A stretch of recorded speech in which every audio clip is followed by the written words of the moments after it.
കോഴിക്കോട് ജില്ലയിൽ രണ്ടിടങ്ങളിലായി MDMA വേട്ട. പുതുപ്പാടിയിലും Kozhikode നഗരത്തിലുമായാണ് MDMA പിടികൂടിയത്. രണ്ടുപേർ സംഭവത്തിൽ അറസ്റ്റിലായിട്ടുണ്ട്. പുതുപ്പാടി പഞ്ചായത്ത് ബസാറിൽ വെച്ചാണ് 0.7 ഗ്രാം MDMA പിടികൂടിയത്.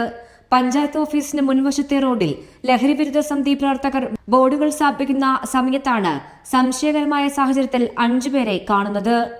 പ്രദേശവാസികളെ കണ്ടയുടൻ ഇവർ ബൈക്കിൽ കയറി രക്ഷപ്പെടുകയായിരുന്നു.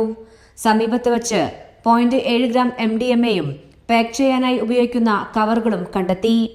നാട്ടുകാർ വിവരമറിയിച്ചതിനെ തുടർന്ന് താമരശ്ശേരി പോലീസ് സ്ഥലത്തെത്തി MDMA കസ്റ്റഡിയിൽ എടുത്തു. MDMA വിഴുങ്ങി മരിച്ച ഷാനിദിന്റെ സുഹൃത്തുക്കളാണ് രക്ഷപ്പെട്ട യുവാക്കളെന്ന് സംശയിക്കുന്നതായി നാട്ടുകാർ പറയുന്നു. താമരശ്ശേരി പോലീസാണ് അന്വേഷണം നടത്തുന്നത്.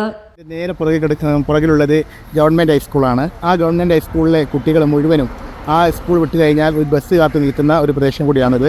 ഈ ഒരു പ്രദേശത്തിൻ്റെ ഒരു 20 മീറ്റർ അകലത്തിൽ വെച്ചുകൊണ്ടാണ് നമുക്ക് ഇന്ന് MDMA പാക്കറ്റുകൾ വരെ ഉപേക്ഷിച്ചുകൊണ്ട് ഞങ്ങൾ അങ്ങോട്ട് ഒരു ബോർഡ് വെക്കുന്നതുമായി ബന്ധപ്പെട്ട് അങ്ങോട്ട് കടന്നു ചെല്ലുമ്പോൾ അവിടുന്ന് ആ പ്രതികളെ ഓടി രക്ഷപ്പെടുകയാണ് ഉണ്ടായത്. കോഴിക്കോട് നഗരത്തിലും 12.5 ഗ്രാം MDMAയുമായി 2 പേർ ഗോവിന്ദപുരത്ത് പിടിയിലായിട്ടുണ്ട്. മെഡിക്കൽ കോളേജ് പോലീസും ഡാൻസാഫും ചേർന്നാണ് പ്രതികളെ പിടികൂടിയത്. പൊക്കുന്ന് സ്വദേശി അരുൺകുമാർ, കുതിരവട്ടം സ്വദേശി റിജുൽ എന്നിവരാണ് പിടിയിലായത്.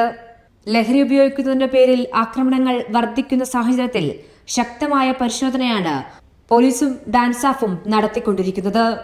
കൈരളി ന്യൂസ്, കോഴിക്കോട്.